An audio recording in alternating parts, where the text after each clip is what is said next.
Hello everyone and welcome to the physics lecture part 2 of formation of ray diagrams by convex mirror. So if you have not seen the last video, you can go and check out the last video which was on formation of ray diagrams by concave mirror, and in this video I will be teaching the same but by convex mirror. So first of all, what is the difference between a concave and a convex mirror? I have already explained that a concave mirror has a reflecting side which is bulged in, whereas a convex mirror has a reflecting side which is bulged out. So to give you an idea before we start, let's just have a recap. So recap is just to tell you what is a concave and convex mirror. So this is a concave mirror. So this is the bulged in side, the left side is the bulged in side. So you have to show which side is your polished side or which is your non-reflecting side. Similarly, if you make a convex mirror, so this is your convex mirror, and similarly the bulged out side is your reflecting side, and this makes the non-reflecting side. And what do? You make a principal axis passing through the center of the mirror termed as a pole. Then you mark a center of curvature and you mark a focus. Similarly, for the concave mirror, you have a principal axis passing through the center of the mirror, which is the pole, also the center of curvature and focus, right?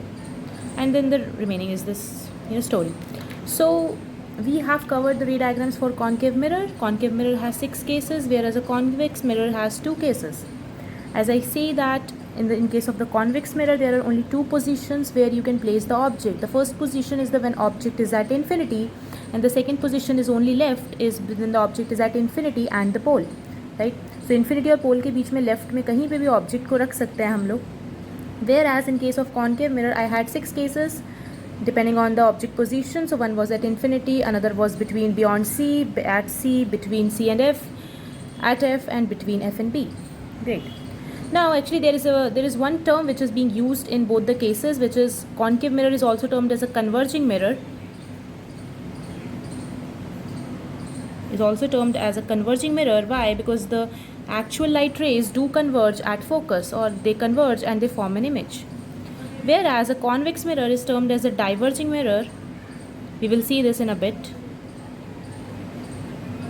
Because the actual light rays coming from the object after reflection diverges. They move away from each other. So let's continue with the ray diagrams. So as I have told you that there are 2 cases in case of convex mirror. So let's carry on with that. So let me make a convex mirror. So let's say this is my convex mirror here. Right, okay. So I have made the polished surface, or you can see the non-reflecting surface of the convex mirror. Let's mark the center as pole. And let's pass the principal axis. Let's draw principal axis. Right. Okay. So the next part is to label every term here, which is pole, right? The center of the mirror. The next thing is center of curvature, and the next is focus, right? Do remember that the focus will be marked exactly between pole and center of curvature.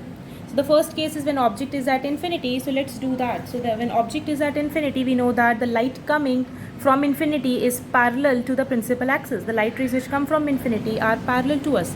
So I'll just make a ray of light which is coming from infinity, right? So I have marked here a ray of light coming from infinity. And now what will happen?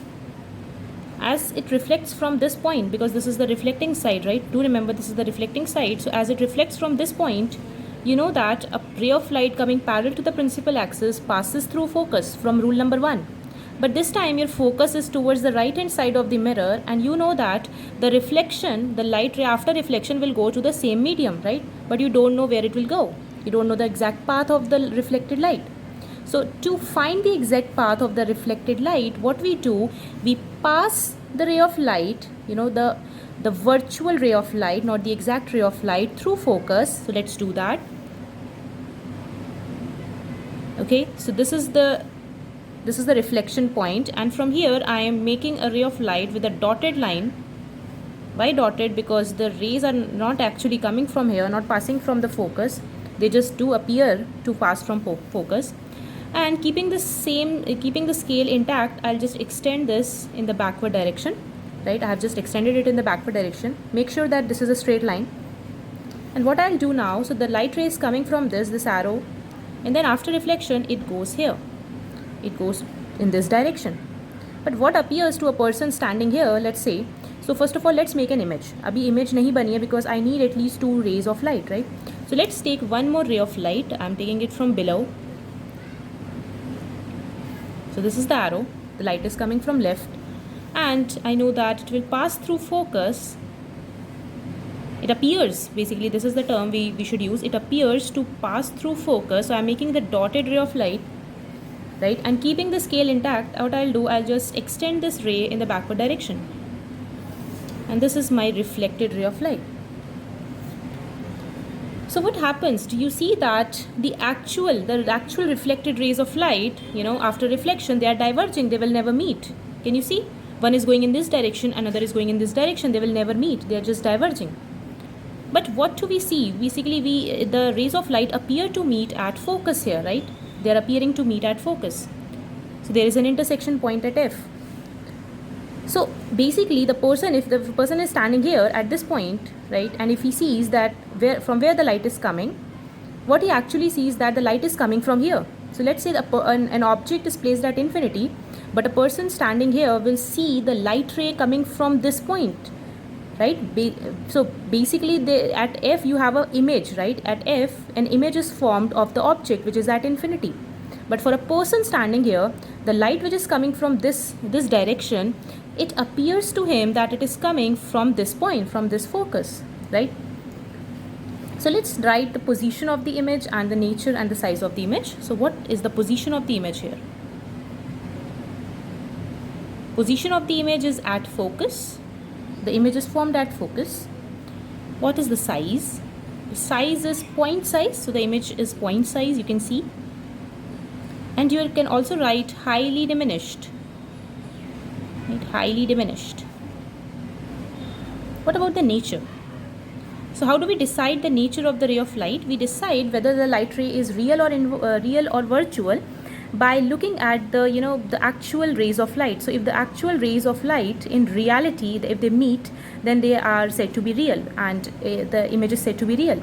But if the rays of light appear to meet, they are not actually meeting, the image formed in that case is said to be virtual. So the nature will go with virtual, and with virtual it comes erect. So the image which will be formed at this point at focus will have a nature of virtual and erect, right? Okay. Moving on to case 2. Case 2. So case 2 is when object is between infinity and pole. I don't have any other option, right? I just have this line here, so I have to place an object. So let's do it. So I have made a convex mirror. A little bit of asymmetry here. So this is the non-reflecting side, right? Let's make the center. So let's say this is the center of the mirror, and let's mark the principal axis. So this is my principal axis. A little bit it can be tilted, but do see that. Okay. So this is the pole of the mirror, right? But because the sphere will complete here, right? This mirror is a part of a sphere which is completing here. So this is my center of curvature somewhat here, and exact in the middle I have a focus, right? So now let's mark the object. So I can place an object anywhere in here. कहीं पे भी बना सकती हूँ मैं, तो ज़रूरी नहीं है इसको ज़्यादा लंबा खींचना, because you can place an object closer to pole also. It will give you the same result. So I am placing the object here. Remember that the object is marked by this arrow, and label the object as AB. So let's follow the rules now. The rule number 1 says that the ray of light parallel to the principal axis, what will happen to this ray of light? Definitely it will reflect back, it will diverge, right? But where is its path? So what I'll do, I'll just follow the rule which says that the light coming parallel to the principal axis passes through focus. In this case, it appears to pass through focus, right? So I am making a dotted line, it's not a solid line. And the same ray of light, I will extend it in the backward direction and mark the arrow. So basically your light is coming from here, reflects back and goes here. It does not go here. Now what about the image? I need one more ray of light. So what do I do? So let's take rule number 3, which says that the light ray passing through a center of curvature after reflection reflects back, right? Now in this case, you see that the center of curvature is also in the right hand side. So what do we do? No worries. So let's just take a scale and align it like this, so that the tip of this head, the tip of the object, and it is aligned in with the center of the curvature point. Okay, now let's mark the line. So here you see that if I mark the line, I'll make a solid line till here, because the light ray is actually till here, because this is now the surface of the mirror. From here it will reflect back. What about here? So here I will make the ray of light as if it is appearing to move through pass through the center of curvature. So I'm making it as a dotted line. But the actual ray of light is going here, and from here it is reflecting back. Now where do I see the intersection point? Yes, I see the intersection point at this place. Right? Both the ray of light are intersecting here. तो यहाँ पे हमें intersection point मिल जाता है, and this is my image. So let's label the image as A prime and B prime. And what do I see? I see that, okay, the image is formed, and the position of the image is between pole and focus. The size of the image is diminished, because this is the size of the object, this is the size of the image, so it is smaller than the size of the object. And what is the nature? The nature is virtual and erect, still virtual and erect. So the position is between pole and focus, right? Size is diminished, it is smaller than the size of the object, and the nature of the image is virtual and erect. So here you can clearly see that the dotted lines are meeting, and there we have an intersection point. So I have a virtual image, and I can see that the image formed is upright, right? This is the head, and this is also the head. So they are like aligned together. So this tells me that the image formed is erect. So these are the two cases for convex mirrors. And following this, let's move to sign convention in this video only, and let's see what do we have here. Okay. Now what are sign convention rules? So after this, you must be familiar about all the ray diagrams for concave and convex mirror.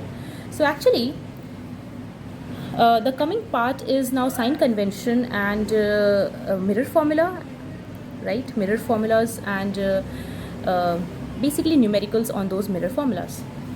So what are sign convention? So basically, let me take an example of a concave mirror, right? So first of all, you all must be familiar about a graphical concept or a Cartesian concept. What are Cartesian coordinates? Cartesian coordinates are normally your x, y, z coordinates. But if I talk only on 2D, two-dimensional, so I'll say like this. If I make a quadrant like this, right? So I'll say this is the positive x-axis, and the center one is my 0, which is my reference point. The left to the 0 is negative x, the upper is the positive y, and the lower is the negative y. Now what I am making here is nothing, is just a Cartesian coordinate system which I am making, which has two values, two coordinates, x coordinate which is lie on the x-axis, and the y coordinate which lies on the y-axis. Right? So if I put a number here, 1, 2, 3, that would be my plus 1, plus 2, plus 3. If I put here, that would be minus 1, minus 2, minus 3. Right? So these are my x values, but in negative. These are the x values in positive. Similarly, if I put in here plus 1, plus 2, plus 3, these are my y values in positive, and this becomes my y values in negative. Right? Now what if I tell you that I place a concave mirror? If I place a concave mirror at this point,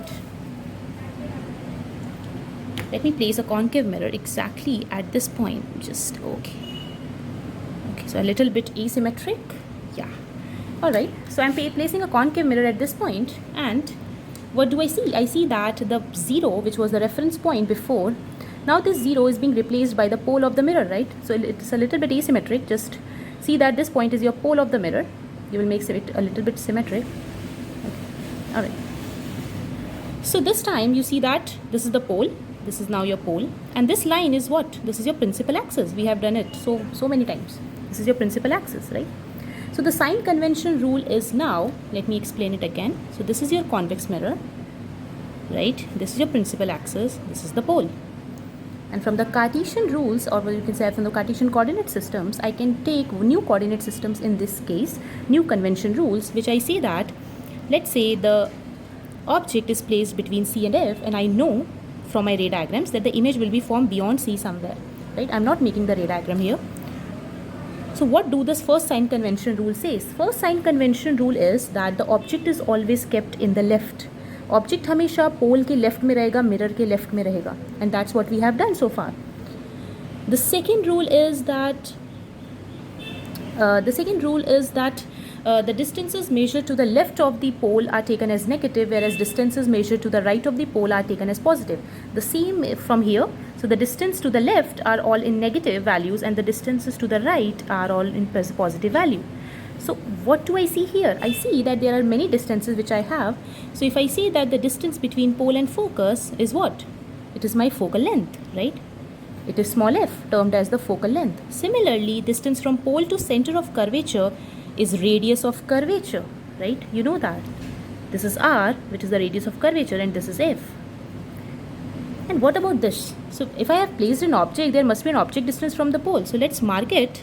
So the distance from the pole to the object is labeled as small u. A symbol is small u. And the distance of the image from the pole is labeled as, if I mark it here, as small v. So I have now few things here. So let me write them. So f is your focal length of the mirror.